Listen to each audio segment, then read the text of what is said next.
Hello everyone, I am Krishna before you and today I am going to tell about English language. English language is a British language.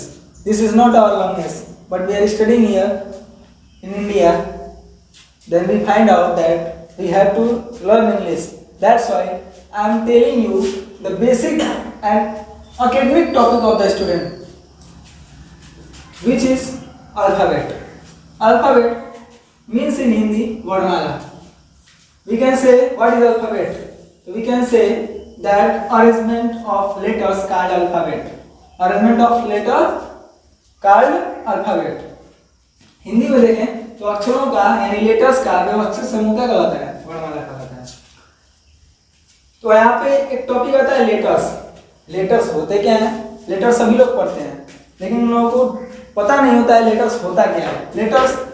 Letters अंग्रेजी भाषा की सबसे छोटी इकाई होती है। अंग्रेजी भाषा की सबसे छोटी इकाई होती है। अंग्रेजी भाषा की सबसे छोटी इकाई कौन क्या कहते हैं? लेटर कहते हैं। लेटर्स को हमने 3 भागों में बांटा हुआ है। पहला है वोवेल साउंड, दूसरा है कॉन्सोनेंट साउंड और तीसरा होता है एक semi vowel. Vowel sound, vowel sound यानी स्वर ध्वनि। वोवेल साउंड यानी स्वर ध्वनि। तो स्वर ध्वनियां हमारी 5 होती हैं। कौन कौन सा? A E I O U. I hope you all know about these 5 vowel sound because these are basic most basic topic. Consonant sound 21. We have total letter 26 and by subtracting 5 which is vowel sound we find out consonant sound. Consonant sound हमारे 21 होते हैं और semi vowel हमारे 2 होते हैं, W और Y। W और Y को हम सेमी वोवेल कहते हैं। Vowel sound A E I O U, consonant sound इन 5 को छोड़कर 21 और सेमी वोवेल W और Y। देखिए हमारे वर्णमाला और वर्ड इसमें बहुत अंतर होता है, जो हम पहले ही समझाया है। वर्ड यानी अक्षर, अक्षर का मतलब यह सबसे छोटी इकाई होती है किसी भी भाषा की। अगर हम हिंदी की बात करें तो उसमें हम पढ़ते हैं स्वर और व्यंजन, ये सब जो भी है वर्ड पढ़ते हैं। जैसे अ आ छोटी बड़ी छोटा बड़ा हो, यहाँ पे क ख ये सब क्या होते हैं? ये सब बेसिक या फंडामेंटल यूनिट होते हैं किसी लैंग्वेज के। हम लोग सबसे पहले किसी लैंग्वेज के बारे में समझते हैं, लैंग्वेज के बेसिक के बारे में समझते हैं कि उसका यूनिट क्या है। तो यूनिट में अभी आपको समझाया कि हिंदी में हम वो पढ़ते हैं। उसके बाद इंग्लिश की बात करें तो इंग्लिश में हम बेसिक होता है लेटर्स। जैसे without knowing about letters we can't make a word and like we write here A. What is A? A is a letter and I will add APPLE, apple. You know about say apple. APPLE इसमें कितने word हैं, कितने letter हैं? यह पूरा मिला के क्या बन गया? एक वर्ड बन गया। लेकिन इसमें पूछा जाए कि इसमें कितने लेटर हैं तो 1 2 3 4 5 लेटर हैं। इसका मतलब ये क्या होता है?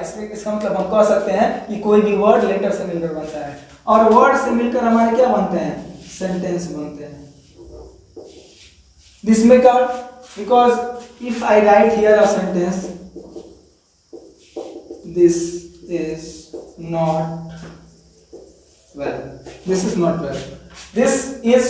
Well. Here I have written 4 words.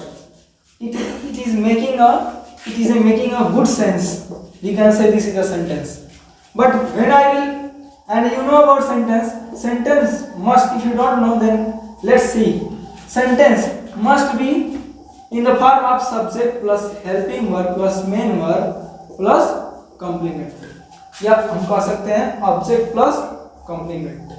कोई भी सेंटेंस होगा, कोई भी वाक्य होगा तो इस रूप का होना चाहिए, अंग्रेजी वाक्य, क्योंकि हमको पहले करता है जाना चाहिए। अब इसको अगर हमने इस तरह से लिखा होता, हमने कहा था कि वर्ड से मिलकर सेंटेंस बनते हैं, ठीक है, लेकिन हमने इसको अगर वर्ड से मिलकर सेंटेंस बनते हैं, कोई भी वर्ड लिख दिया जाए, जैसे was he not you, मतलब कुछ भी लिख दिया तो यह एक सेंटेंस नहीं होगा।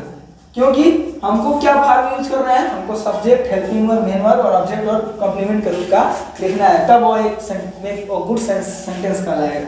ठीक है, चलिए हम बात कर रहे थे अल्फाबेट की, तो अल्फाबेट को भी एक बार समझ लेते हैं। तो अल्फाबेट वो होते हैं जहाँ लेटर को हम व्यवस्थित तरीके से लिखते हैं, जैसे हमने लिखा है A B C D E F A to Z, उसको टॉपिक, उसको क्रम वाइज लिखते हैं, तब वो एक अल्फाबेट कहलाता है।